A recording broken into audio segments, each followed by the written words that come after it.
नमस्कार दोस्तों, आपका स्वागत है। आज की जो कहानी है दोस्तों, वो हमने पहले भी देखने की कोशिश करी थी। कुछ ऐसी सच्ची कहानियाँ जो हमें बहुत ज़्यादा राहत दे सकती है, बहुत ज़्यादा ज्ञान दे सकती है, बहुत ज़्यादा दुख से उभरने के लिए मदद कर सकती है। ऐसी जो कहानियाँ हैं, मैं आपके सामने फिर से लाने की हाल ही में कोशिश कर रहा हूँ। ये जो कहानी है, इसका जो रेफरेंस है वो द हंटिंग, ऐसे इस नाम का एक शो लगता था डिस्कवरी पर, उससे हमने इसका रेफरेंस लिया है दोस्तों। ये जो कहानी है एक महिला की और उसके हस्बैंड की है। उन दोनों ने अपने लिए एक घर खरीदने की कोशिश करी थी। और उस घर में वो जब चले गए तब शुरुआती दौर में सब कुछ ठीक रहा, लेकिन कुछ दिनों के बाद दोस्तों उनको ये लगने लगा कि वो जो घर था वो कहीं ना कहीं भूत बाधित था। वहाँ पर कहीं ना कहीं एक बुरा साया था जो उनको वहाँ पर परेशान कर रहा था।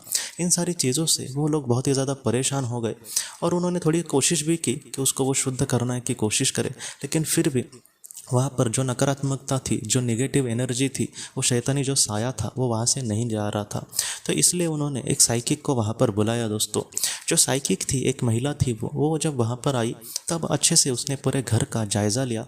और पूरे घर का जायज़ा लेने के बाद उसको ये बात पता चली कि यहाँ पर कुछ वहाँ पर दोस्तों 2-3 आत्माएं थी उस घर में। और उसने ये देखा कि वो जो 2-3 आत्माएं थी उसमें की बस एक ही जो आत्मा थी वो बुरी थी, वो थोड़ी सी परेशान करने वाली थी, लेकिन बाकी की जो 2 आत्माएं थी वो अच्छी आत्माएं थी।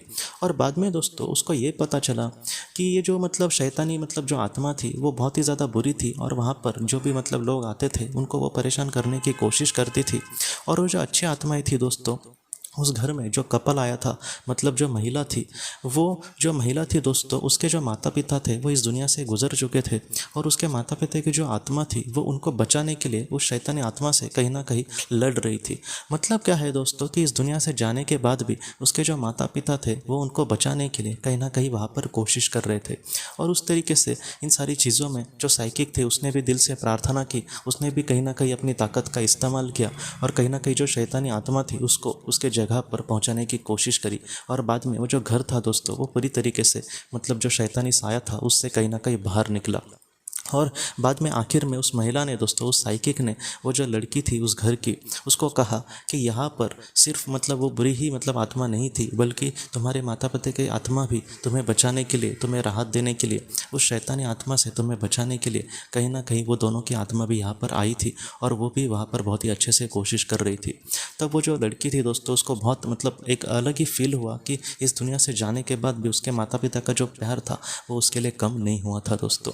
तो ये जो कहानी है कहीं ना कहीं हमें यही सिखाती है कि हमारे जीवन में अगर हमने भी किसी अपने को खोया है तो वो लोग उस दुनिया में जाने के बाद भी उनका जो प्यार है हमारे प्रति वो कभी भी कम नहीं होता।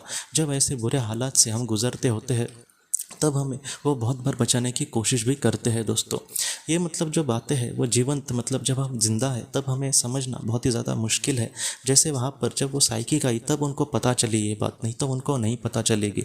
तो उसी तरीके से हमारे साथ भी अगर समझो कुछ बुरे हालत में हमें कुछ मदद मिल रही है तो ऐसे समय में हो सकता है कि हमारे अपने हम तक उस मदद को पहुँचा रहे हो, क्योंकि डायरेक्टली ऐसे बातें पता चलना बहुत ही ज़्यादा मुश्किल होता है। जैसे अनीता मुरजानी के भी साथ ऐसी घटना हुई थी कि बुरे समय में उसके पिताजी और उसकी सहेली उसको बुरे वक्त में मदद करने की कोशिश कर रही थी, उनकी आत्माएं, लेकिन वो भी जब जिंदा थी तब उसको ये बात पता नहीं चली। जब उसको एनडी हुआ, नियर डेथ एक्सपीरियंस, तब उसको ये बात पता चली। तो वैसा ही है हमारे साथ दोस्तों, हमारे भी अपने बहुत बार हमारे लिए बहुत कुछ करने की कोशिश करते।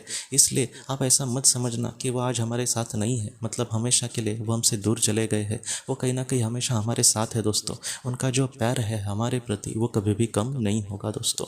तो दोस्तों हम अपने अगले वीडियो में मिलते हैं। आप अपने परिवार का ख्याल रखना। आपका बहुत बहुत धन्यवाद। ज़िंदगी की रोशनी की तरफ से इस महीने में हम कुछ ऐसे बच्चों को मदद करने की कोशिश करेंगे जो बहुत ही ज़्यादा गरीब हैं। उनके नोटबुक्स के लिए, उनके किताबों के लिए और उसके साथ साथ उनके यूनिफॉर्म के लिए हम कुछ उनको मदद करेंगे। तो अगर आप भी ऐसे कार्य के लिए अपना कुछ योगदान करना चाहते हैं तो आपके सामने जो भी अकाउंट नंबर आ रहा है उसमें आप उसका योगदान कर सकते हैं। इससे उनको बहुत ही ज़्यादा मदद मिलेगी। आपका बहुत बहुत धन्यवाद।